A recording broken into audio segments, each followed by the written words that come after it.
Prim-ministrul Iurie Leancă a ținut un discurs la Adunarea Generală a Organizației Națiunilor Unite. Evenimentul a avut loc la 26 septembrie 2013 la New York, în cadrul celei de-a 68-a sesiuni a Adunării Generale ONU. În luarea sa de cuvânt, premierul a pus accent pe dezvoltarea economică, securitatea energetică, drepturile omului și reglementarea transnistreană. Iurie Leancă a opinat că aspectele ce se referă la eradicarea sărăciei, asigurarea drepturilor omului, toleranța, accesul la educație de calitate, nediscriminarea, crearea locurilor de muncă decente pentru toți, conservarea naturii și a biodiversității ar trebui să fie prioritare în următorii ani pe agenda Programului Națiunilor Unite pentru Dezvoltare. Șeful guvernului a accentuat rolul instituțiilor internaționale în asigurarea drepturilor omului în Republica Moldova și a reiterat că acest obiectiv este unul prioritar pentru țara noastră.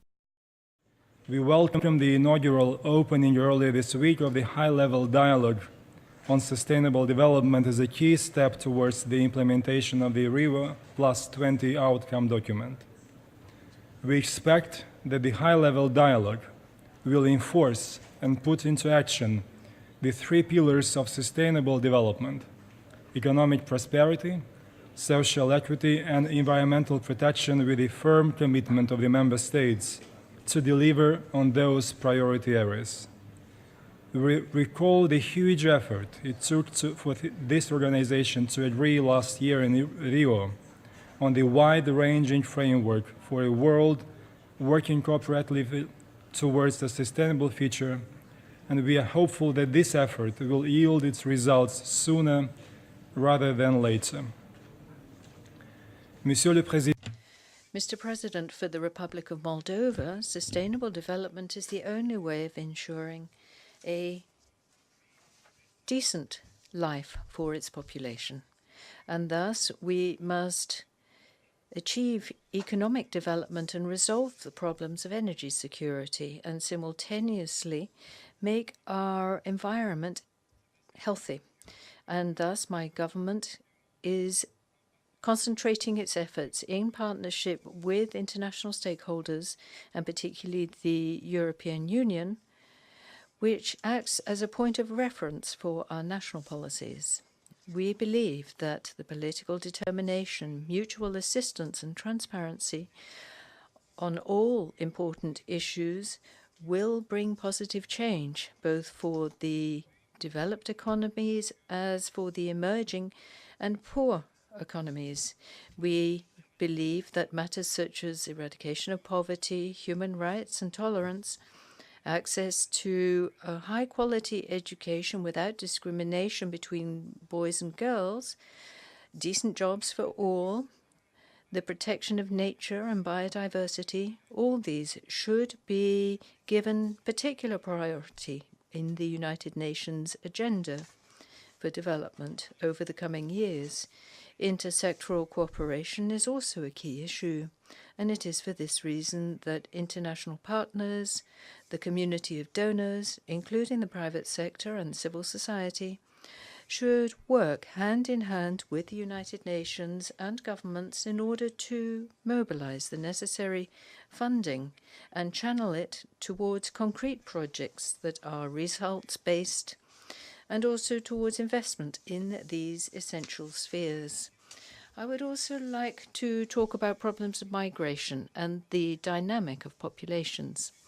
The United Nations have frequently recognized that migration may be beneficial, both for the development of the countries of origin and for the countries of destination, when international cooperation is strengthened and appropriate policies are in place.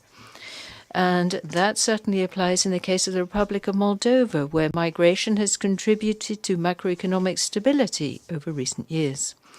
Simultaneously, we are undergoing a phase of considerable change that can influence our paradigm in terms of population, economy, social structure, and security.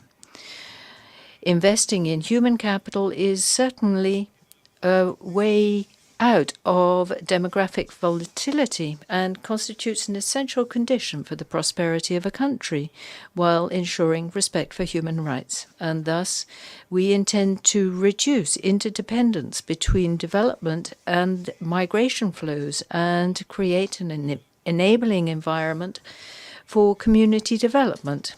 including for small and medium enterprises, direct financial aid from the state budget. However, I would like to draw your attention to the positive examples by partnerships in mobility between the Republic of Moldova and the European Union. This initiative has enhanced the capacity of the government to formulate and implement migration policies and to identify shared priorities with the European Union and develop innovative and strategic legislative initiatives based on best practices. There can be no doubt that we should continue in this spirit, since this is the only way to arrive at mutually accepted solutions for regular and circular migration to the benefit of our citizens, while ensuring protection of human rights and guaranteeing social security. Mr. President, may I touch on one of the most important achievements of our August Assembly, namely the adoption of the Arms Trade Treaty, which was made possible after several years of debate and intense negotiation on the regulation of world arms trade. The Republic of Moldova signed the ATT, and we hope that the prompt entry into force of the treaty will ensure that the world arms trade becomes more transparent and legitimate. The ATT can be a major step forward in controlling the proliferation and illicit movement of arms, particularly in areas that are vulnerable and those that do not respect the constitutional regime of sovereign states. In addition, the government is collaborating closely with its European and international partners, particularly with the German Federal Office for the Economy and Control of Exports, and also the OSCE, with a view to reviewing and amending national legislation on control of exports of dual-use goods in order to adopt the best standards and international experience in this sphere. Mr. President, since becoming a member of the Human Rights Council, my country has completed its first cycle of the Universal Periodic Review, which, in our view, is one of the best exercises to oversee and assess the achievements of national human rights protection institutions and mechanisms. Simultaneously, we have agreed to enter into new commitments in order to meet the challenges during implementation of the recommendations by the UPR. The Republic of Moldova continues to advocate the consideration of the human rights situation by all countries and states that a robust, non-politicized and impartial Human Rights Council should exercise a greater authority, particularly in the event of grave violations of human rights, and should also provide guidelines regarding implementation of best practices and standards in this regard. My government is proud to announce the holding of the 4th seminar of French-speaking countries early next year in Chisinau, our capital, in order to consider the outcomes and draw lessons from the first cycle of the Universal Periodic Review. We hope that the conclusions of the conference can contribute to the advancement, strengthening and improvement of the Universal Periodic Review as a mechanism for consideration, the record of the human rights performance of all members of the Organization of Francophonie. Program of reform: political, economic, institutional, legislative, demographic, judicial, and more. We are firmly committed to building a state based on the rule of law, good governance, transparency, and accountability. Through these difficult efforts, we become a stronger nation and a better partner internationally, and we must keep pushing ahead. In this connection, we are proud to acknowledge that the government has embarked on a new course of technological modernization to enable direct public access to government services. Our aim is to make all such government services available electronically to all citizens by 2020 at any time from anywhere, using modern communication technologies and devices such as computers, mobile phones, and interactive payment offices. This kind of system will ensure real transparency in the relationship between citizens and public officials, combat corruption, and reduce unnecessary bureaucracy. The Republic of Moldova is among the leaders in this field, and our efforts have already yielded real benefits to our citizens with the implementation of the electronic catalog for public services, the mobile digital signature, the government electronic payment gateway, and many more. The ambitious reform agenda of the government and its foreign policy alike are both directed towards the fulfillment of the strategic objective of our country, the European integration. At this stage, we have concluded the negotiations of the association agreement with the EU, as well as of its component part, the deep and comprehensive free trade agreement, and the initialing of the text is going to take place at the Eastern Partnership Summit in Vilnius during upcoming November. All these actions, the political association with the EU, the economic approximation, and the perspective of the visa-free travel for our citizens are bringing us closer to our final goal, the EU integration, and are opening new perspectives for political and economic cooperation in the region. Mr. President, every year, my delegation brings to the attention of this Assembly the issue of the protracted conflict in the Transnistrian region, which is affecting my country ever since independence. As a nation who values national consolidation and unity, this conflict is a constant challenge which undermines our development efforts. The political settlement of the conflict and the reintegration of the country is our strategic priority. It envisages uniting the population from the both banks of the Dniester River around shared goals and providing them with a better future. It also means removing one of the most fundamental challenges to our national security, economic development, and social cohesion. Ultimately, resolving the Transnistrian conflict means guaranteeing secured national borders and opening a new perspective of stability and fruitful bilateral and equitable relations with our neighbors and international partners. Peace and dialogue are fundamental prerequisites for a political solution to any conflict. Let me emphasize that there are more than 2 decades of peace in the region, and we will spare no effort to preserve it further. Moldova is fully committed to dialogue through all available channels.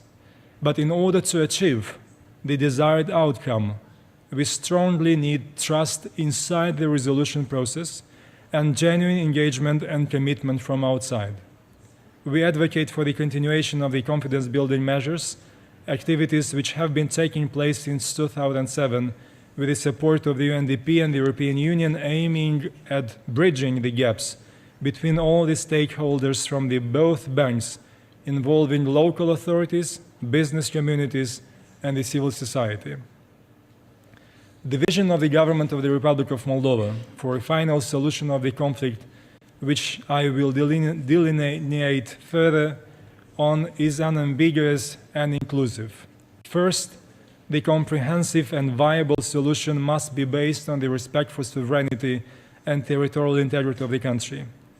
We are open for a reasonable compromise on a special status of the region within the Republic of Moldova, which would provide the population from the left bank with a comfortable and guaranteed level of self-governance in various areas of public life.